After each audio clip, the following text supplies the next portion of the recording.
O que você faria se uma criança moribunda colocasse um celular nas suas mãos? E o homem do outro lado da linha fosse o nome mais temido de São Paulo. Eram 23h47 de uma terça-feira, quando Ru Cardoso perdeu o último ônibus para casa, porque a gerente assegurou 20 minutos depois do fechamento para discutir uma mesa que ela não havia cobrado errado. Ru tinha 26 anos, trabalhava no turno da noite de um restaurante de hotel chamado Dourado, onde a cesta de pães custava R$ 70 e a clientela deixava 12% de gorjeta se ela sorrisse e 9% se não sorrisse. Estava lá havia 8 meses. Antes disso, uma empresa de buffet. Antes disso, um balcão de café dentro do saguão de um hospital, onde o cheiro de antisséptico grudava tão fundo no cabelo dela que ainda conseguia sentir às vezes, quando o tempo mudava. Ela não era garçonete por falta de ambição. Era garçonete porque a ambição sem capital era só um estado de espírito. A noite estava fria do jeito que só São Paulo em pleno inverno conseguia ser fria, o que parecia pessoal. Um vento que encontrava toda a fresta do casaco dela e fazia promessas que pretendia cumprir. Ru andava rápido porque tinha aprendido que mulheres que andavam devagar naquela parte do centro depois da meia-noite davam a certas pessoas a impressão de que o tempo delas estava disponível. Ela tinha R$ 77 na conta corrente. Tinha um aviso na porta do prédio, do síndico. Tinha uma mensagem de voz de uma empresa de cobrança que vinha apagando havia 3 semanas sem nem ouvir. Tinha um hematoma no antebraço direito, de quando o carrinho de sobremesas a atingiu durante o corre do jantar, e uma dor de cabeça de 4 horas sob luz fluorescente e simpatia forçada e o cansaço particular de encenar calor humano para pessoas que olhavam através dela como se fosse vidro. Pensou na irmã, lá em Diadema, que já tinha oferecido 2 vezes para ela morar junto. Recusou as 2 vezes porque o marido da irmã a fazia sentir pequena de um jeito difícil de explicar e fácil de descartar, e ela já tinha passado tempo demais da vida sendo descartada. O atalho pelo estacionamento ao lado do cinema antigo era 3 minutos mais rápido do que dar a volta. Ru sabia que não era prudente, e foi mesmo assim, porque mulheres faziam essa troca entre tempo e segurança todos os dias, e a cidade não estava interessada em pedir desculpas por isso. Ouviu o som no meio do 2º andar. Uma tosse úmida e fraca, depois nada. Depois de novo, Ru parou. O ar cheirava a óleo e concreto úmido. Uma única lâmpada fluorescente zumbia lá em cima, meio queimada, jogando tudo numa luz esverdeada e pálida. Um carro estava estacionado no canto mais distante, escuro, antigo, do tipo que não pisca quando você passa. Ela viu a pequena forma perto da base de um pilar de concreto, e todo o instinto razoável que tinha gritou para ela continuar andando. Você não investiga sons estranhos num estacionamento sozinha à meia-noite. Você não se mete em coisas que não são suas. Isso era sobrevivência básica. E Ru vinha sobrevivendo por essas regras desde os 17 anos, quando percebeu que ninguém viria facilitar a vida dela. Foi mesmo assim.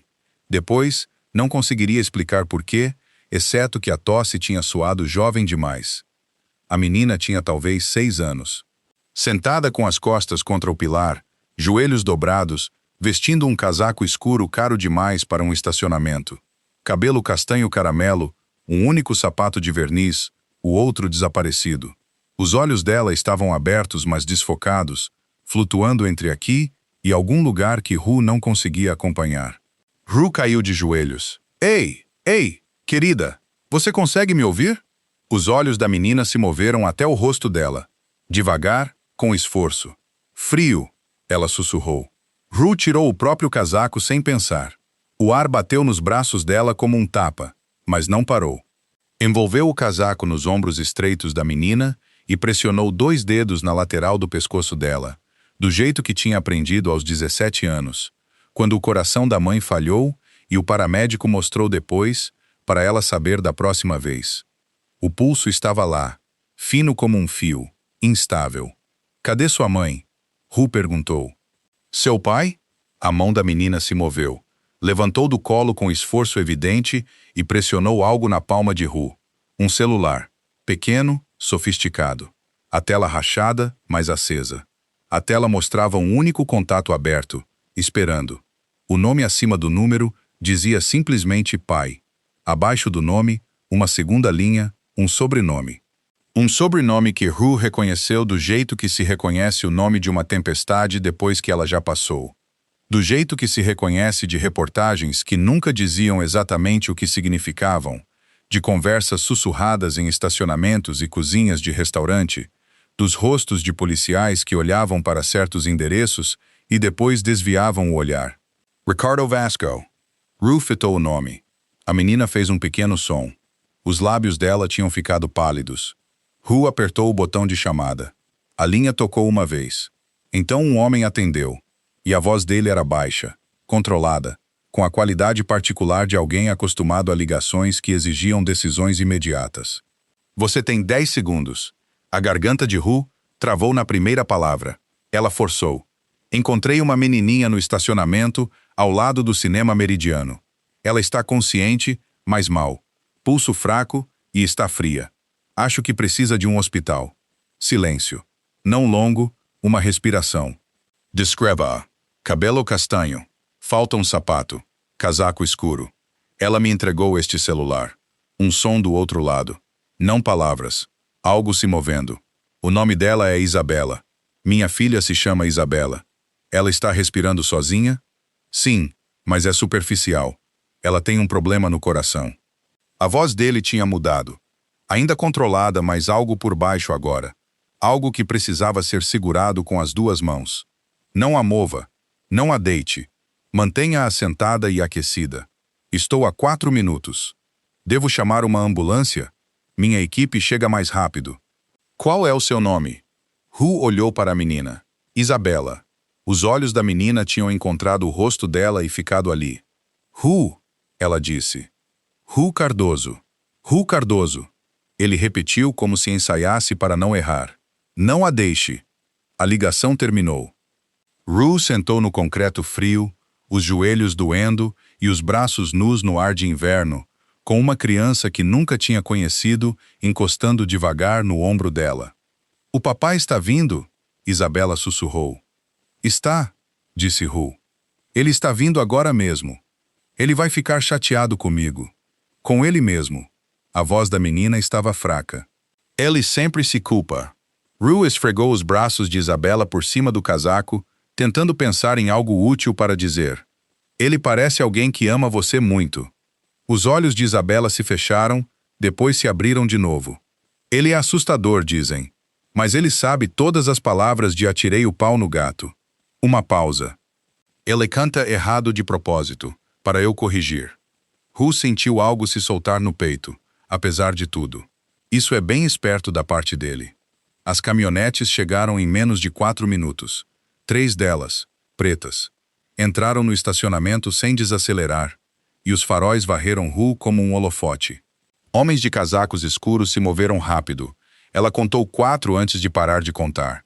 Então a porta de trás do veículo do meio se abriu e Ricardo Vasco entrou no estacionamento. E Ru entendeu imediatamente por que São Paulo sussurrava o nome dele e prendia a respiração quando ele atravessava uma sala. Ele era alto, casaco escuro, sem gravata, cabelo escuro curto, uma cicatriz que descia da mandíbula até a nuca, pálida contra a pele. Mas era o rosto que prendia o olhar. Não bonito no sentido suave, bonito do jeito que uma construção é bonita. Toda estrutura e intenção, nada desperdiçado. Os olhos dele varreram o estacionamento primeiro, as 2 saídas, as sombras, os homens. Depois encontraram Isabela, e tudo nele se quebrou e se remontou no mesmo segundo. Atravessou o espaço entre eles sem correr, embora parecesse correr. Isabela! Ele caiu de joelhos e a voz dele perdeu tudo, menos o nome dela. Os olhos da menina se abriram por completo pela primeira vez. Papai! Ela se esticou para ele, e quando ele a puxou contra o peito, o casaco que ela vestia, o casaco de Ru, continuou envolto nos ombros pequenos. Um dos homens dele materializou-se ao lado de Ru. Senhora, por favor, recue! Ru se levantou, os joelhos protestando. Ficou consciente de como estava. Braços nus, cabelo desmontado depois do turno, parada num estacionamento no meio da noite com um hematoma no braço e furos nos sapatos de uniforme. Ricardo Vasco olhou para ela de onde estava ajoelhado, Os olhos foram até os braços nus dela, até o casaco nos ombros de Isabela. Você deu o seu casaco para ela, disse. Ela estava com frio. A mandíbula dele se apertou com algo que ela não soube nomear.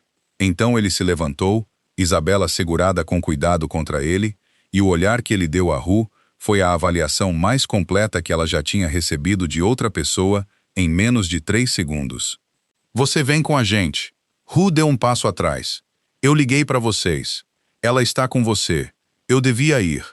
Minha filha está com o seu casaco, e você está parada sozinha num estacionamento à meia-noite. Você vem com a gente. A voz dele não era alta. Isso de alguma forma era pior. Não havia raiva nela, nem negociação. 2 dos homens dele já estavam de cada lado dela. Isto não é um pedido, ele disse. Não sem gentileza. Ru olhou para as saídas. Olhou para Isabela, pequena e pálida contra o peito dele, olhos fechados agora. Olhou para o único sapato ainda no pé da criança e o concreto vazio onde deveria estar o outro. Entrou no carro. O comboio atravessou São Paulo como se fosse dono das ruas, o que ela estava começando a entender que era aproximadamente verdade. Os semáforos ficavam verdes. Outros carros se afastavam antes que os veículos chegassem.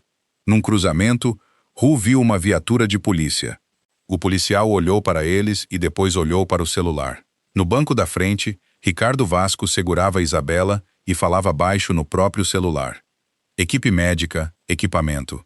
Alguém chamado Theo, que precisava estar pronto em 20 minutos. A voz dele nunca subia, nunca precisava. Uma mulher ao lado de Ru, compacta, atenta, profissionalmente imóvel, não disse nada por 7 minutos. Depois, você não está com medo. Ru olhou para ela. Estou. Você não parece. Estou cansada há mais tempo do que estou com medo. Depois de um tempo, isso se reorganiza. A mulher olhou para ela por um momento, depois voltou a olhar para frente. A casa ficava fora da cidade. Não longe, mas diferente. O tipo de diferente que significava dinheiro tão antigo que tinha parado de tentar se anunciar e simplesmente existia. Portões de ferro, muros de pedra, uma alameda ladeada por árvores que cresciam ali havia mais tempo do que qualquer um vivo. A casa, no fim, era pedra clara, e janelas altas, e luz atrás de cada uma delas, apesar da hora. Ru sentou no fundo do veículo e pensou no apartamento dela. O aviso na porta, o café frio que não tinha terminado antes de sair para o trabalho naquela manhã, as 7 chamadas perdidas de um número que não reconhecia, o caroço debaixo do braço esquerdo que vinha dizendo a si mesma havia 3 semanas que não era nada. A porta se abriu. Uma mulher de cabelos prateados e blazer preto já estava na escadaria da frente. Ela tirou Isabela dos braços de Ricardo com a confiança de quem já tinha feito isso antes, e uma equipe médica que Ru não tinha visto chegar já estava se movendo. Ru saiu para o cascalho e ficou parada ali. Senhorita Cardoso. A mulher de cabelos prateados apareceu ao lado dela. Sou Otília. Administro a casa. Entre, por favor. Você deve estar congelando. Estava. Tinha esquecido que estava. Seguiu Otília para dentro. O hall de entrada estava quente. Genuinamente quente. Do tipo que vem de bom isolamento e piso radiante e uma lareira acesa havia horas. Ru ficou de pé sobre o mármore e tentou não olhar para si mesma no enorme espelho oposto à porta. Olhou mesmo assim. Uniforme, braços nus, cabelo que tinha desistido. Uma mulher que acabara de trabalhar um turno de 9 horas e depois passara 40 minutos no concreto frio. Por aqui, disse Otília, guiando-a até uma sala de estar, onde já ardia uma lareira, e um cobertor de cachemira estava jogado sobre a poltrona mais próxima. Ru sentou. Aceitou o chá que apareceu. Segurou-o com as 2 mãos porque ainda estavam frias, e o calor importava mais do que a dignidade. A sala tinha fotografias numa prateleira. Não muitas, poucas. Uma mulher numa delas. Loira, rindo em movimento, a luz capturando-a de um jeito que fazia a fotografia parecer uma interrupção em vez de um retrato. Isabela tinha os olhos dela. Ru desviou o olhar. Ouviu Ricardo Vasco antes de vê-lo. Não a voz, os passos, controlados, deliberados, parando bem na entrada da sala. Depois ele entrou. Tinha tirado o casaco, as mangas dobradas até os antebraços. Parecia menos montado do que no estacionamento, e mais perigoso por isso, porque agora ela conseguia ver que a quietude não era o casaco. Era ele por inteiro. Como ela está? Rue perguntou. Estável. O Theo está com ela. Ele sentou na poltrona à frente dela. Não perguntou. Simplesmente sentou, do jeito de homens acostumados a possuir as cadeiras de uma sala. A condição é congênita. O cardiologista dela vem acompanhando. Hoje o sistema foi sobrecarregado. Ela saiu escondida pela entrada de serviço. Uma entrega de lavanderia. Algo se moveu no rosto dele. Não exatamente culpa. Algo além da culpa que já estava ali há tempo suficiente para se tornar familiar. Ela queria ver a feira de rua. Vinha pedindo desde agosto. Rue não disse nada. Pode dizer, ele falou. Ela olhou para ele. Dizer o quê? O que você está pensando? Estou pensando que ela tem 6 anos e estava disposta a subir num caminhão de lavanderia para ver uma feira de rua. Rue manteve a voz firme. Isso sugere um nível de vontade que não surgiu do dia para a noite. A sala ficou quieta por um momento. Uma tora se ajeitou na lareira. Eu sei disso, ele disse. Bom. Ele olhou para ela do jeito que tinha olhado no estacionamento. Não através dela, para ela. Você é direta. Fui educada a noite toda com pessoas que não merecem. Não tenho muito mais sobrando. A boca dele se moveu. Quase. Onde você trabalha? Restaurante Dourado, no centro. Há quanto tempo? 8 meses. Antes disso, alguns lugares. Sou boa no trabalho. Não sou boa em fingir que o trabalho é mais do que é. O que é, então? Sobrevivência. Ela disse sem autopiedade. Era só a palavra. Você fica de pé e sorri e carrega coisas e faz de novo. E no fim da semana, há um número na conta que não é suficiente, mas é mais do que nada. Ricardo Vasco ficou quieto por um momento. Hoje, depois do seu turno, você perdeu o último ônibus. Ele olhou para os braços nus dela. Ela tinha ficado fria por tempo suficiente para parar de notar. Ele se levantou, pegou o cobertor de cachemira da poltrona e o estendeu. Não jogou sobre ela, estendeu, esperou. Ela pegou. Ele voltou a sentar.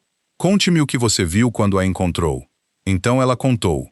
Contou o estacionamento, o som, o pulso, o celular. Contou o nome na tela e o que sentiu ao ler. Contou que quase tinha continuado andando. Os olhos dele se afiaram. Mas não continuou. Ela era uma criança. As pessoas deixam crianças passarem despercebidas todos os dias. Rue encontrou os olhos dele.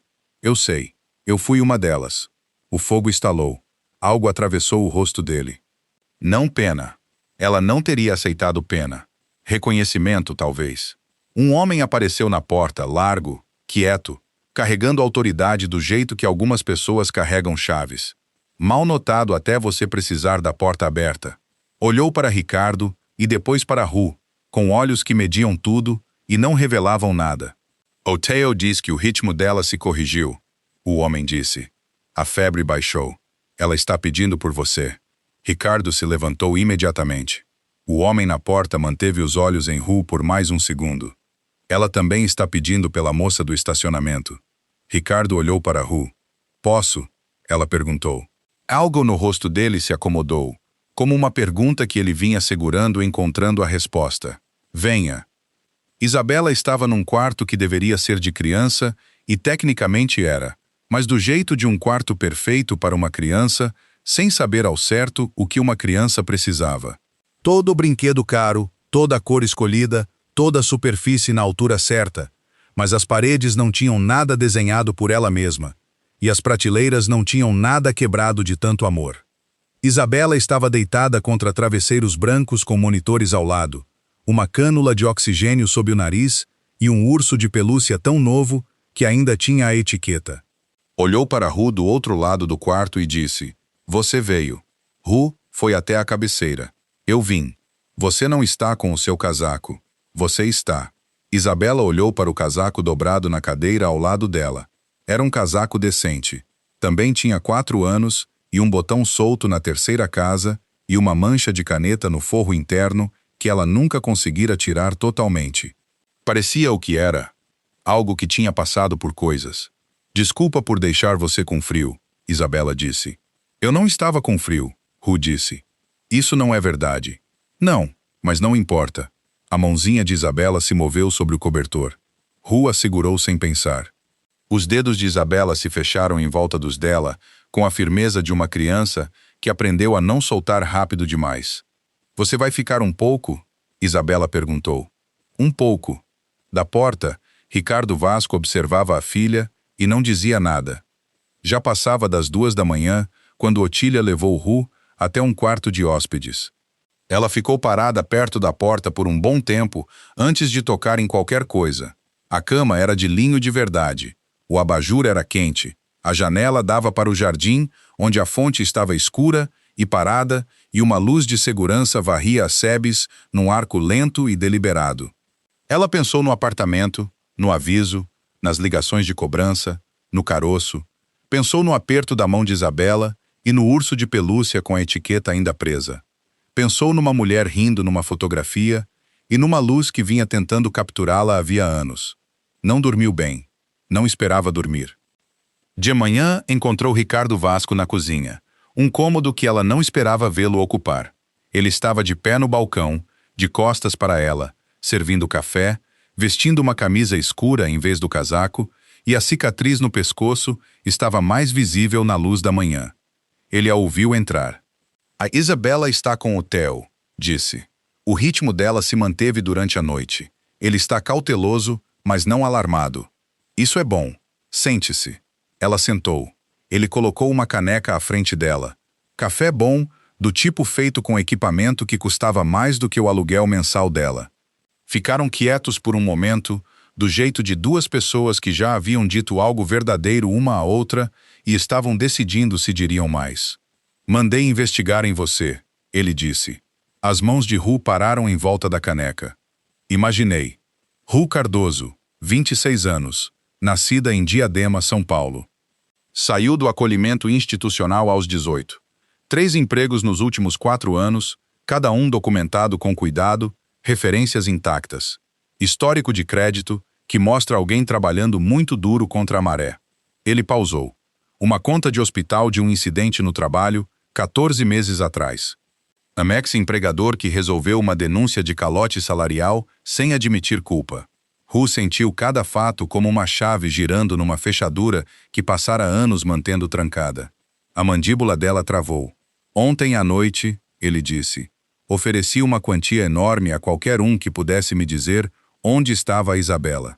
Nenhuma das 12 pessoas na minha folha de pagamento que deveriam saber a encontrou primeiro. Eu não estava procurando dinheiro. Eu sei. Por isso estamos tendo esta conversa. Ela olhou para ele. Ele encontrou os olhos dela sem a encenação de sempre. A Isabela tem uma equipe médica, disse. Tem tutores e uma governanta e 4 seguranças dedicados exclusivamente a ela.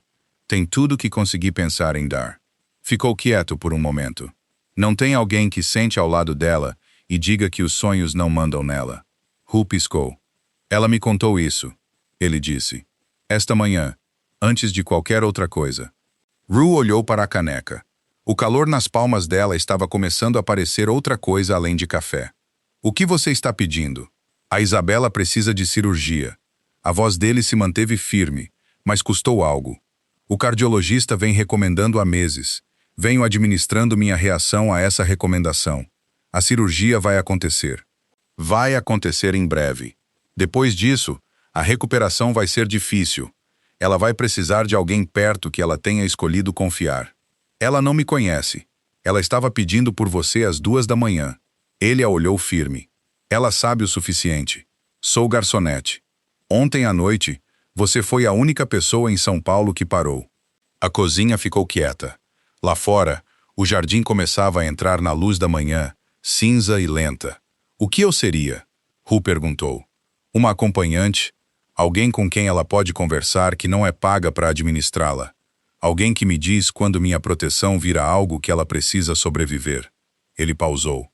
Alguém que não teve medo do pai dela, mesmo tendo todo motivo. Eu tive medo. Você também já estava decidindo que ela importava antes de saber o meu nome. Ele disse isso como um fato, não um elogio. Vi as imagens do estacionamento. Ru pensou no momento em que ouviu a tosse. O segundo em que parou de andar. O acordo do calote salarial. Meu ex-empregador, ela disse. Olhou para ele. A conta de cobrança, a conta do hospital. Você não pode simplesmente... Já está feito. Sem desculpa. Sem cerimônia. Só a afirmação. Do jeito de alguém que larga algo pesado que vinha carregando e não faz espetáculo do alívio. A garganta de Hu apertou.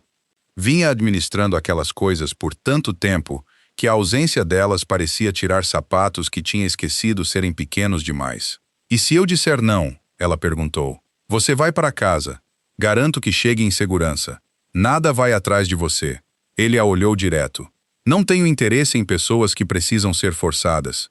Ela pensou no apartamento, no aviso, no emprego que ia perder de qualquer jeito porque a gerente tinha deixado claro que ela estava por um fio, por ser o que ele chamava de difícil, e ela chamava de ter razão. Pensou no aperto da mão de Isabela. Deixa eu vê-la primeiro, disse Hu. Ricardo Vasco assentiu uma vez. Ela já está esperando. Isabela estava sentada na cama com o urso de pelúcia no colo, e Otília tentando pentear o cabelo dela com sucesso limitado. Quando Hu apareceu na porta, Isabela largou o urso e disse: Aí está você, com a confiança de quem esperava a confirmação de algo que já tinha decidido. Aqui estou, disse Hu. Isabela a estudou. Crianças faziam isso. Olhavam sem nenhum dos equipamentos sociais que adultos montavam para evitar realmente enxergar. Você vai ficar? Hu foi até a cabeceira. Olhou para a etiqueta ainda presa no urso. Olhou para as paredes onde nada estava desenhado ou colado ou impresso de dedinho.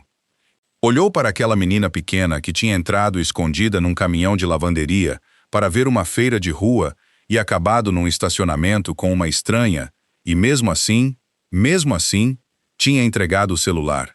Por um tempo, disse Hu. O rosto de Isabela fez algo complicado. Não exatamente alívio, não exatamente felicidade. Algo mais cuidadoso do que os dois. O olhar de uma pessoa que aprendeu a não gastar esperança antes de confirmada. Quanto tempo é um tempo? Hu sentou na beirada da cama. Vamos descobrir juntas. Isabela considerou aquilo. Depois arrancou a etiqueta do urso e colocou no criado mudo. O nome dele é Otto, ela disse. Bom nome. Ele precisava de um. Não tinha nome quando eu ganhei. Hu olhou para o urso. Agora tem. Do corredor, Ricardo Vasco ficou parado onde não podiam vê-lo e soltou uma respiração que vinha segurando desde um estacionamento à meia-noite. 3 semanas se passaram. O quarto de Hu ficava ao lado do de Isabela. A porta de comunicação abria apenas do lado de Isabela, o que Hu notou e, na manhã seguinte, disse a Ricardo que era estruturalmente ao contrário para uma criança que precisasse alcançar alguém rapidamente. Ele a olhou por um longo momento e depois chamou um empreiteiro. A porta foi trocada até o meio-dia. Ela aprendeu a propriedade do jeito que se aprende qualquer lugar complicado, andando por ela até parar de parecer uma ameaça e começar a parecer um contexto. Aprendeu os ritmos dos seguranças, onde Otília guardava os contatos de emergência, qual rota para a ala médica era mais curta à noite. Aprendeu, devagar, que Isabela era brilhante e discretamente furiosa com os limites impostos ao próprio corpo, que tinha a quietude do pai quando estava com raiva e o jeito da mãe com as palavras quando estava feliz. Aprendeu devagar que Ricardo Vasco ia ao quarto da filha todas as noites depois das 22 horas e lia para ela do livro que estivessem lendo naquele momento. Ele lia mal de propósito. Isabela o corrigia com a satisfação de quem tinha encontrado uma coisa em que era confiavelmente melhor que o pai. E ele suportava as correções com a paciência de um homem que decidira que aquela derrota em particular valia a pena. Hu não testemunhava isso. Ouvia pela porta de comunicação, que agora abria do lado dela quando precisava. Aprendeu outras coisas. Ricardo Vasco comandava uma operação imobiliária que tocava metade da região metropolitana e tinha as mãos em coisas que o rótulo imobiliária não cobria completamente. Homens iam à casa e saíam com acordos que nunca eram escritos. Certos funcionários públicos eram mencionados em tons que deixavam claro que a relação não era cívica. O homem que Ricardo chamava de Cauã, que estivera na porta na primeira noite, era algo entre um braço direito e uma sombra, e observava Hu com uma precisão que deixava claro que ela estava sendo avaliada continuamente. Ela não fingia não notar. "Como estou indo?" perguntou a ele certa manhã na cozinha. Cauã olhou para ela por cima do café. "Você repara nas coisas. Fui criada pelo Estado e depois pela necessidade", disse Ru. Reparar nas coisas era como eu mantinha controle do que era meu, que não era muito, mas eu controlava. Ele a olhou por mais um momento. "Você está indo bem." Ela entendeu que aquela era a nota mais alta disponível. No 14º dia, Ru encontrou Ricardo no escritório dele à meia-noite. Estava procurando Otília e pegou a porta errada. Ele estava parado na janela, olhando para o jardim, com um copo de algo escuro na mão que não tinha bebido. Ela ia embora. Em vez disso, ficou. "Eila me perguntou hoje por que as fotos da mãe dela só ficam nos cômodos públicos", Ru disse da porta.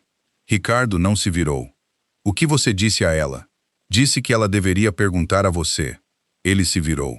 Os olhos dele eram do cinza particular de águas profundas e estavam cansados de um jeito que não tinha nada a ver com a hora. "A mãe dela morreu 18 meses depois de a Isabela nascer", ele disse. "Uma infecção. Começou simples e avançou rápido. Eu tinha todo especialista do país num avião e não importou." Olhou de volta para o jardim. "Mudei as fotos para os cômodos públicos, porque não conseguia passar por elas nos privados. Porque luto nem sempre é digno, e estou numa posição que não permite fraqueza visível." Ru se encostou no batente da porta. "Ela acha que você colocou lá para compartilhar a mãe dela com a casa inteira." Ele ficou quieto. "Ela me disse isso hoje de manhã. Acha que é o seu jeito de deixar todo mundo ver a mãe dela porque você a amava tanto assim." Ru segurou o olhar dele. Crianças encontram a explicação mais gentil, mesmo quando não era essa a intenção. Algo atravessou o rosto de Ricardo que ele não conseguiu impedir a tempo. "Ela é uma pessoa melhor do que eu." "A maioria das crianças é." Ru se afastou da porta. "Você podia colocar uma de volta, uma fotografia num cômodo privado, só para você e ela." Ele a olhou por um longo tempo. "Você está muito à vontade para me dizer coisas", ele disse. "Você me contratou para dizer coisas. Contratei você para ficar com minha filha. Você me contratou porque ninguém mais te diz coisas." Ela manteve a voz firme. "Isso é bem óbvio." O cômodo ficou quieto, exceto pelo fogo. Ele girou o copo na mão uma vez. "Então tem uma fotografia no meu escritório. Ela no jardim da casa antiga. A Isabela nunca viu. Talvez devesse." "Talvez." Ele pousou o copo. "Sente, Ru. Eu devia ir." Ela sentou. Ele sentou à frente dela, e conversaram por 2 horas sobre coisas que tecnicamente não eram relevantes para a filha dele. Sobre São Paulo e Diadema, e como era crescer em lugares que não esperavam que você fosse a lugar nenhum. Sobre a própria infância dele, que ele descreveu em frases precisas e controladas, que revelavam mais pelo controle do que escondiam. Sobre o negócio, não os detalhes, mas o formato, a herança dele, o jeito que o poder passava de uma geração para outra, em famílias como a dele, como um presente que também era uma sentença. Ela contou sobre o calote salarial, sobre a gerente que a chamava de difícil por ter informação correta sobre o próprio pagamento, sobre a visita ao hospital, que custara 3 meses de estabilidade que ela não tinha para perder. Ele ouviu do jeito que pessoas com poder raramente ouvem, sem planejar a próxima frase, só escutando. "Você ainda tem medo de mim", ele disse no fim. "Sim, mas ainda está aqui." Ela tem a resposta de pressão do pai quando fica frustrada. Alguém precisa ensiná-la a respirar, em vez de ficar muito quieta esperando poder ficar sozinha. Ru se levantou. "Boa noite, Ricardo." Ele não corrigiu o nome. Ela nunca tinha usado antes. Ele deixou acontecer, do jeito que se deixa uma porta abrir que não se tinha certeza de querer destrancar. "Boa noite", ele disse. Depois disso, as coisas mudaram do jeito que mudavam naquela casa. Sem anúncio e com efeito completo.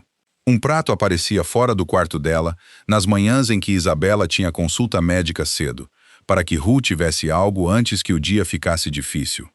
O caroço, que ela finalmente tinha mencionado ao Theo durante uma conversa sobre os exames pré-cirúrgicos de Isabela, foi agendado para a avaliação antes que ela terminasse a frase. Era benigno. Ela chorou no chuveiro com a água alta para o som não viajar. Ricardo estava no corredor quando ela saiu. Ele não disse nada. Simplesmente ficou ali e ela entendeu que aquilo era sua própria linguagem. Estou bem, ela disse. Eu sei. Então por que está aí parado? Porque estar bem, às vezes, ainda precisa de uma testemunha. Ela o olhou por um longo momento. Depois voltou para o quarto e fechou a porta devagar, o que não era o mesmo que trancar.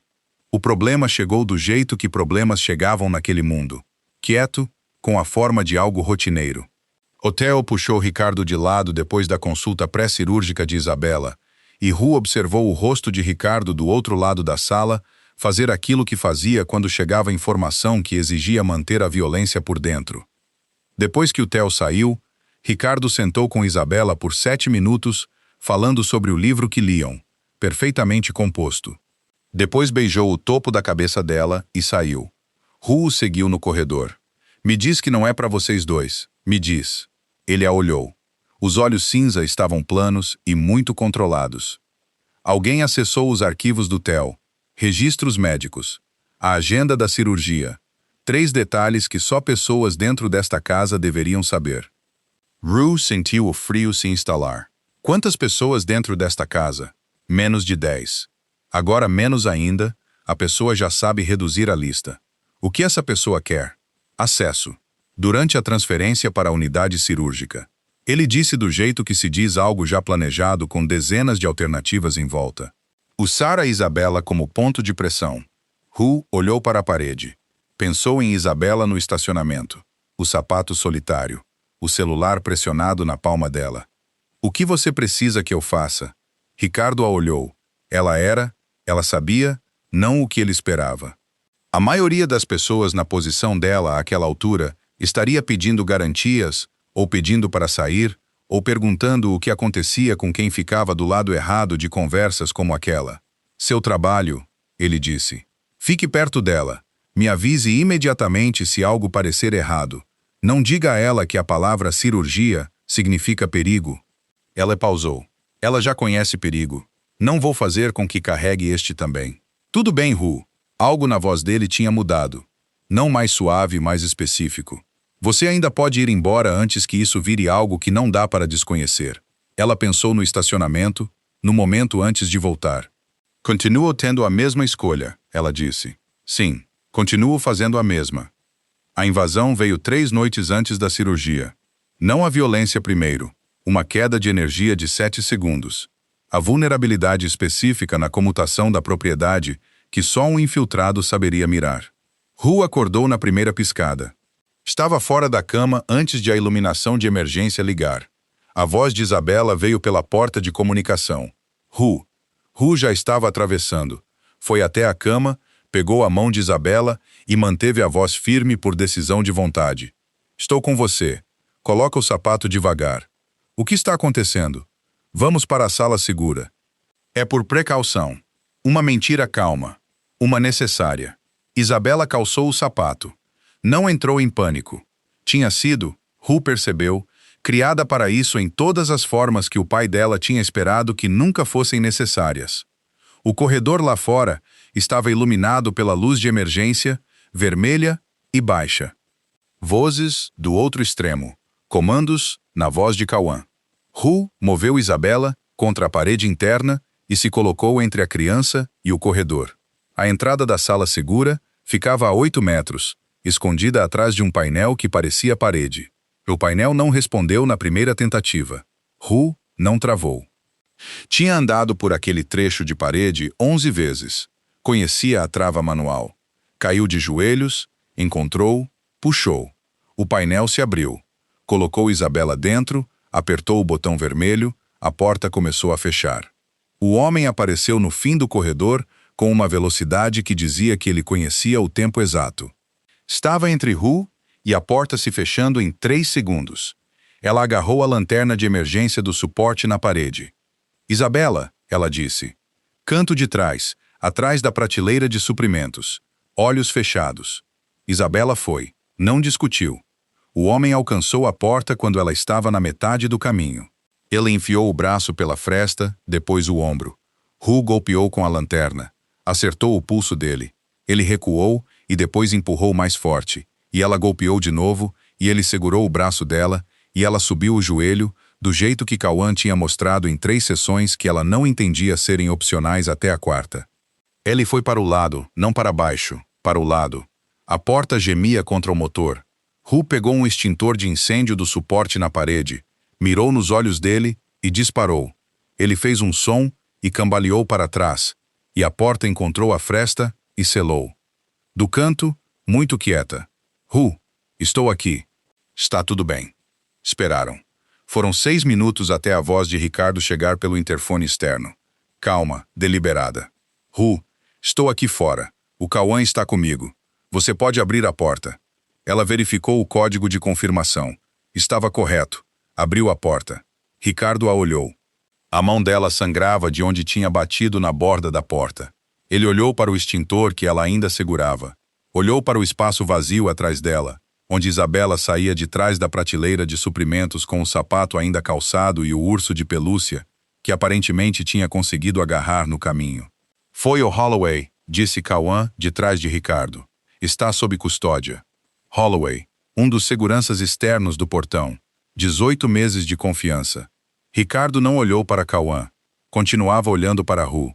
Isabela apareceu ao lado de Hu, se enfiou embaixo do braço dela e olhou para o pai. A Hu fez ele ir embora, ela disse. A garganta de Ricardo se moveu. Ele atravessou a distância e se ajoelhou diante de Isabela, segurando o rosto dela com uma delicadeza que não combinava com o mesmo homem que dava ordens no corredor 4 minutos antes. Eu sei, amor, ele disse. Isabela o olhou séria. Você está bravo? Não com você. Está bravo com a Hu? Ele olhou para Hu por cima da cabeça de Isabela. Não. Isabela pareceu satisfeita. Bom, ela fez a coisa certa. Ricardo manteve os olhos em Hu. Ela fez. O Theo tratou a mão de Hu na sala de estar. Ricardo sentou à frente durante todo o tempo e não disse nada, do jeito particular de uma pessoa que está dizendo muita coisa. Você não travou, disse Cauã da porta. Estava ocupada demais para travar. A maioria trava. Fui criada pelo Estado, disse Hu. Não ensinam a travar de verdade. Só ensinam que a ajuda é mais lenta que a situação. Cauã a olhou por um momento. Depois olhou para Ricardo. Algo passou entre eles. A informação que o Holloway passou, disse Ricardo a Cauã, está contida? Trabalhando nisso essa noite. Não uma pergunta. Cauã saiu. Ricardo ficou. Depois que o Theo terminou e se despediu, depois que Isabela foi acomodada de volta no quarto com o Otto e os sapatos finalmente tirados, a casa entrou numa espécie de silêncio pesado, do tipo que se sente depois de um longo período sob tensão. Hu sentou perto do fogo, com a mão enfaixada no colo. Ricardo sentou à frente e disse, obrigado, eu estava fazendo meu trabalho. Você se colocou entre a minha filha e um homem com ordens. Isso também era meu trabalho. Ele ficou quieto por um momento. Não, ele disse. Seu trabalho era levá-la para a segurança. Você escolheu o resto. Ela olhou para o fogo. Ela estava assustada. Precisava saber que havia alguém entre ela e aquilo em quem podia confiar. Você confiou o suficiente para ela ir para o canto. Crianças, disse Hu, confiam em quem não mente sobre estar com medo. Ricardo a olhou com os olhos cinza, que não desviavam das coisas. Você ainda tem medo de mim? Disso? Hu pensou naquilo honestamente. Sim, tenho medo de me acostumar com isso e depois não ter mais. O cômodo ficou muito quieto. Acostumar com o que especificamente? Ele perguntou. Ela fez um gesto vago. O fogo, o cômodo quente, a casa, tudo aquilo. A voz dele ficou mais baixa quando respondeu. E se eu dissesse que isso não é algo contra o qual você precisa se proteger? Hu o olhou.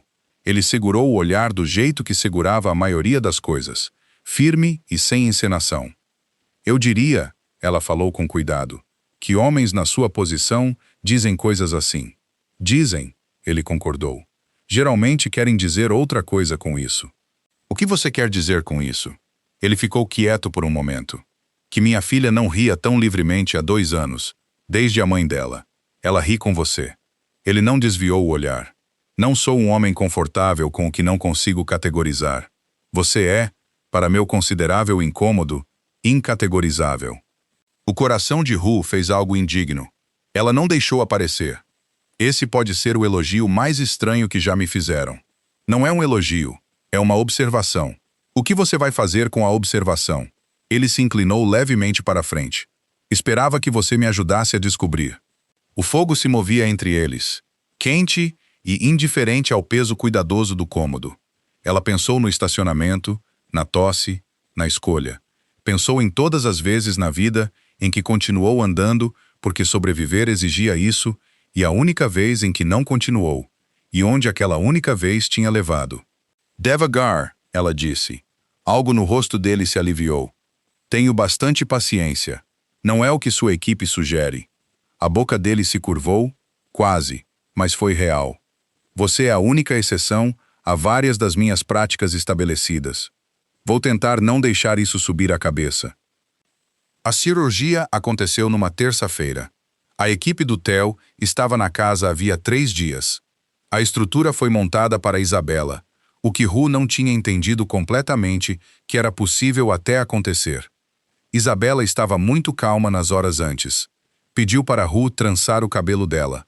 Pediu para Ricardo ler 2 capítulos, mesmo sendo de manhã e a leitura sendo coisa de noite. E ele leu sem comentar, errando as vozes dos personagens como sempre. E ela corrigiu tudo com a autoridade de quem fazia aquilo havia anos. Na porta da sala cirúrgica, Isabela pegou a mão de Ru e depois a mão de Ricardo e colocou uma na outra. Fiquem segurando um ao outro enquanto eu durmo, ela disse. Assim eu sei que vocês estão aqui quando eu acordar. A mão de Ricardo se fechou em volta da de Ru antes que ela processasse totalmente a instrução. Ela deixou. Sentaram juntos no corredor por 6 horas. Cauã trouxe café que ninguém bebeu. Otília apareceu e desapareceu. Um segurança no fim do corredor fitava a distância e não comentava nada. Ru adormeceu com a cabeça no encosto da cadeira na hora 4. Quando acordou, a cabeça estava no ombro de Ricardo Vasco, e ele não tinha se mexido. Ela se endireitou. Ele a olhou. Ela saiu da cirurgia, disse. 40 minutos atrás. O Theo diz que correu bem. Ru soltou uma respiração que levou algo junto. Algo que vinha segurando havia 3 semanas. Você devia ter me acordado, ela disse. Você precisava da hora. Ela o olhou. A mandíbula dele estava sombreada. Os olhos, do cinza da luz da manhã cedo, exaustos e claros em igual medida. Como você está? Ela perguntou. A pergunta pareceu alcançá-lo de um jeito que as horas anteriores não tinham. Ainda não sei. Tudo bem. Ele virou a mão no colo, palma para cima, não exigindo, não encenando, só aberta, do jeito que um homem que passara a vida inteira tirando coisas podia parecer quando finalmente tentava pedir. Ru pôs a mão na dele. Ficaram assim até o Theo chegar ao corredor e dizer que Isabela estava acordada e pedindo por eles dois. Ela estava pequena sob os cobertores, pálida, um monitor ao lado. Tubos que Ru evitou olhar por muito tempo. Os olhos dela, quando se abriram, eram exatamente os da mãe, aquele cinza particular, e encontraram Ricardo primeiro e depois Ru. E ela disse, Oi! Ru disse, Funcionou? O Theo, do canto. Vamos saber mais em breve. Funcionou, disse Ricardo. A voz dele estava rouca. Isabela o olhou. Você não devia prometer coisas que não sabe. Eu sei. Ela aceitou aquilo. Depois olhou para Ru. Ele vai ser dramático com isso? Provavelmente. Eu cuido dele, disse Ru. Isabela pareceu satisfeita. A orelha do Otto ficou dobrada, ela disse. Quando eu estava na sala segura. A gente conserta. Fiquem, disse Isabela, os olhos já pesados. Estamos ficando, disse Ricardo. As duas, disse Ru. Isabela dormiu com a mão enroscada frouxamente entre as duas deles, pequena e quente, respirando firme, o coração concertado marcando o tempo no cômodo onde o pai dela tinha parado de fugir da única coisa que mais temia esperar. E Ru Cardoso, que um dia foi uma menina num sistema que a ensinou a não esperar que portas ficassem abertas, sentou numa casa que, apesar de todo o bom senso, tinha começado a parecer um motivo.